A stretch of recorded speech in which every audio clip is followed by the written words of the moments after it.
کہ جو اللہ سے ڈرنے والا ہوگا وہ گناہ نہیں کرے گا، وہ گناہوں سے بچنے کی کوشش کرے گا۔ اس لیے اللہ تعالیٰ چاہتے ہیں کہ میرے بندوں کے اندر تقویٰ آ جائے، اللہ کا ڈر آ جائے، اور جس کو اللہ کا ڈر نصیب ہو گیا وہ دنیا میں بھی کامیاب ہے، آخرت میں بھی کامیاب ہے۔ بہت زیادہ عبادت کرنے والے ہنس سکتے ہیں اللہ کے سامنے، اللہ تعالیٰ ہماری عبادت کرے ناکامی کا سامنا کر سکتے ہیں، مگر اللہ سے ڈرنے والے ناکام نہیں ہیں۔ اللہ تعالیٰ کا ایک اصول ہے کہ ایک بندے پر دو فوج جمع نہیں کرتے، یعنی دنیا کی مختصر زندگی میں اللہ سے ڈرتا رہا اور آخرت میں بھی اس کے لیے خوف و امید نہیں ہو سکتا۔ ہاں، جو دنیا کی مختصر زندگی میں اللہ سے نہیں ڈرا، یہ خوف زندگی کی گزارتا رہا، وہ آخرت میں خوف میں ہوگا۔ جو دنیا میں اللہ سے ڈرتا رہا، تقویٰ کی زندگی اختیار کی، اس کے لیے اعلان ہے لا خوف علیہم ولا هم يحزنون، اس کے لیے کوئی خوف نہیں ہے، کوئی غم نہیں ہے۔ تو اس لیے اللہ تعالیٰ روزے ہم پر اللہ تعالیٰ نے اس لیے فرض کیے کہ ہمارے اندر تقویٰ آ جائے، اس لیے کہ تقوی میں ہمارا فائدہ ہے۔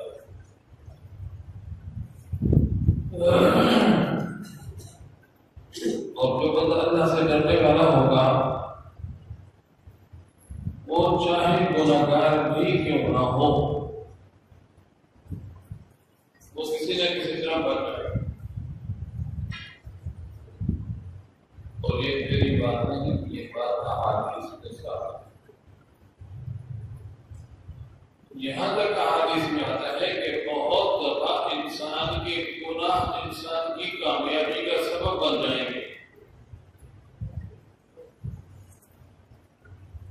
اور انسان خطا کا پتلا ہے، انسان کمزور ہے۔ فرمایا خلق الانسان ضعیفا، انسان کمزور ہے،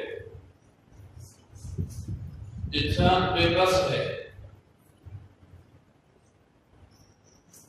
شیطان نے کروایا، نفس نے گناہ کروایا، لیکن اللہ کا ڈر دل میں پیدا ہوا، تقویٰ دل میں تھا، تو احساس ہوا کہ میں تو بول بیٹھا، میں تو اپنے لیے تباہی کا سامان کر بیٹھا۔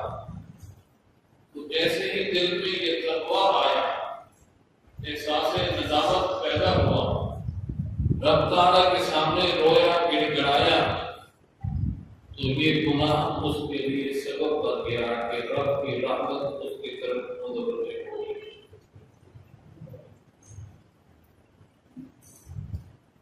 اس لیے روزے کی اہمیت کو سمجھنے کی کوشش کریں۔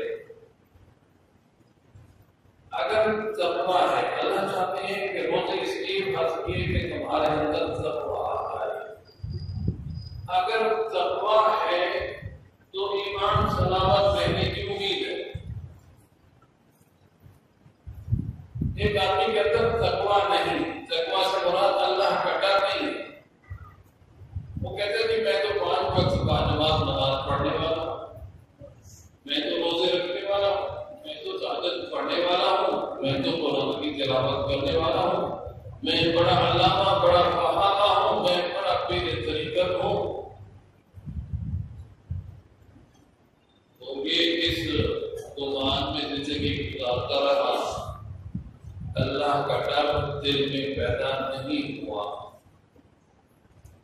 نتیجہ کیا ہوتا ہے کہ آخر انجام اللہ ہماری حفاظت کرتا ہے۔ اللہ تعالیٰ ایسے بے باک بندے کو، ایسے بے خوف بندے کو جس کے دل میں اللہ کا ڈر نہیں ہے، اللہ اس سے ایمان کی دولت سلب کر رہے تھے.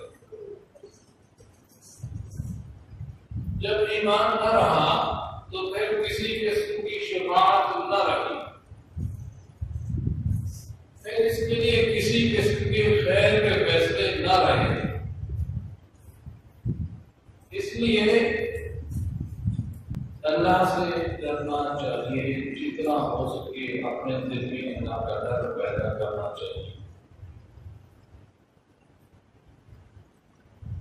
تاکہ ایمان کا مسلک سلامت رہے. یاد رکھیے گا، نوافل کی کثرت سے، عبادات کی کثرت سے، صدقہ و خیرات کی کثرت سے بخشش نہیں ہوگی. اپنی بات نہیں، احادیث کی روشنی میں عرض کر رہا ہوں. احادیث میں یہ بات ثابت ہے، بخشش ہوگی تو اللہ کے ڈر کی وجہ سے ہوگی.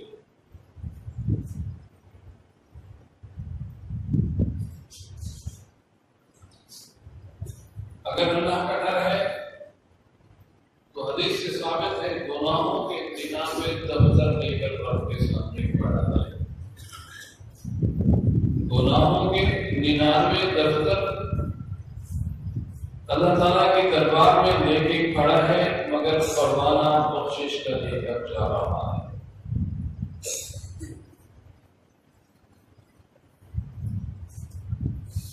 اور شریعت کا ایک اصول ہے کہ جب ہم کسی بندے کو مزدوری پر رکھتے ہیں تو اس سے ہمارا ایک معاہدہ ہوتا ہے کہ اتنے بجے سے اتنے بجے تک آپ نے یہ کام کرنا ہے.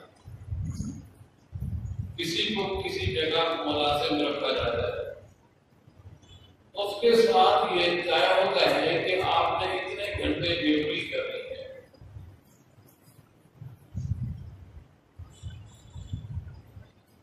اب مزدور کے ساتھ جو طے ہو جاتا ہے، مزدور کو اتنی ڈیوٹی دینی پڑتی ہے. اگر کبھی ایسا ہو کہ کام بڑھ گیا، مالک نے کہا تھوڑا ٹائم اور بنا دو، اب شریعت یہ کہتی ہے کہ اس بندے کو اوور ٹائم دو. تو ہم نے طے کیا تھا روز کے 8 گھنٹے، لگوائے تو ہم نے 10 گھنٹے. اب شریعت یہ کہتی ہے کہ اس بندے کو جو 2 گھنٹے زیادہ لگائے ہیں اس کے بدلے میں جو اس کا حق بنتا ہے وہ اس کو دو. یہ اللہ اور اللہ کے رسول صلی اللہ علیہ وسلم کا حکم ہے. تو اگر بندہ اللہ تعالیٰ سے ڈرتا رہے، اللہ کا خوف دیتے رہے، اپنے اعمال پر فخر و غرور کا مظاہرہ نہ کرتا ہو، اپنے اعمال پر بھروسہ نہ کرتا ہو، بلکہ اللہ سے ڈرنے والا ہو، تو یہاں تک ثابت ہے کہ روز حساب اللہ تعالیٰ جب اپنے بندوں کی بخشش پر آئیں گے تو 99 دفتر گناہوں کے لے کے کھڑا ہوگا، مگر پھر بھی بخش دیا جائے گا.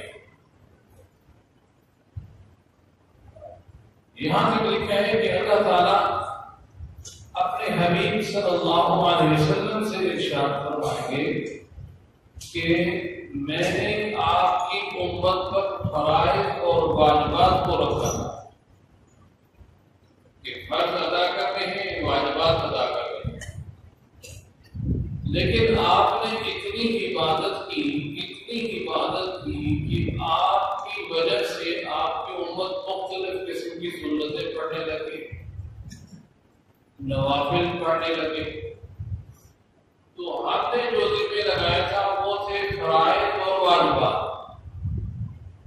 اب آپ کی وجہ سے آپ کی امت نے سنتیں بھی ادا کی، سنتوں پر بھی عمل کیا اور نفل عمل بھی کرتی رہی، تو یہ ایک قسم کا ہم نے ان سے اوور ٹائم لیا ہے. سمجھے بات؟ یہ اس کے لیے ہوگا جو دنیا کی مختصر زندگی میں اللہ سے ڈرتا رہا۔ اللہ تعالیٰ فرمائیں گے کہ میرے حبیب ہم نے ان کے اوپر رکھا تھا کہ انہوں نے فرائض کو ادا کرنا ہے، واجبات کو ادا کرنا ہے، لیکن چونکہ آپ نفل عبادت کثرت سے کرتے رہے، آپ سنتے ادا فرماتے رہے، تو آپ کے امتی بھی اس کام کو کرنے لگے۔ تو اس کا مطلب یہ ہے کہ انہوں نے جو زیادہ عبادت کی ہے یہ ان کے اوپر جو لازم تھا اس سے زیادہ نہیں، یہ اضافی بوجھ ان پر ہم نے رکھا ہے۔ آپ کی وجہ سے ان پر اضافی بوجھ پڑا کہ کرنا تھا فرض اور واجب، اب یہ سنتے بھی کرنے لگے، نفل بھی کرنے لگے۔ لہذا اللہ تعالیٰ فرمائیں گے میرے حبیب ہمارا حکم یہ تھا ہمارے بندوں کے لیے کہ جو ڈیوٹی طے ہو جائے، جو تنخواہ طے ہو جائے، جو وقت طے ہو جائے، اس سے زیادہ اگر کریں گے تو وہ دینا پڑے گا، جس کو ہم آج کل کے زمانے میں اوور ٹائم کہتے ہیں کہ 2 گھنٹے زیادہ لگا دیے تو بھی اس کا حق ہے۔ تو اللہ تعالیٰ بندوں کے بارے میں اپنے حبیب صلی اللہ علیہ وسلم سے فرمائیں گے میرے حبیب آپ کی وجہ سے انہوں نے سنتے بھی زیادہ ادا کی ہیں، نفل بھی زیادہ ادا کیے ہیں، لہذا ان کا حق بنتا ہے کہ وہ اوور ٹائم دیا جائے۔ اب اوور ٹائم کیا ہوگا؟ اللہ تعالیٰ فرمائیں گے میرے حبیب آپ کا حق ہے کہ آپ ان کی سفارش کرتے جائیں، اور میرا حق ہے کہ میں ان کی مغفرت کرتا چلا جاؤں۔ ہوگا کس لیے؟ ہوگا کس کے لیے؟ جو اللہ سے ڈرنے والا ہو۔ اس لیے روزے فرض کیے لعلکم تتقون، تاکہ تمہارے اندر اللہ کا ڈر آ جائے، اللہ کا خوف آ جائے۔ پھر بخشش کی انتہا دیکھیں، میں بار بار عرض کر رہا ہوں، سمجھنے کی کوشش کریں، عبادات سے بخشش نہیں ہوگی، صدقہ و خیرات سے بخشش نہیں ہوگی، نمازوں سے بخشش نہیں ہوگی، ہوگی تو اللہ کے ڈر سے ہوگی۔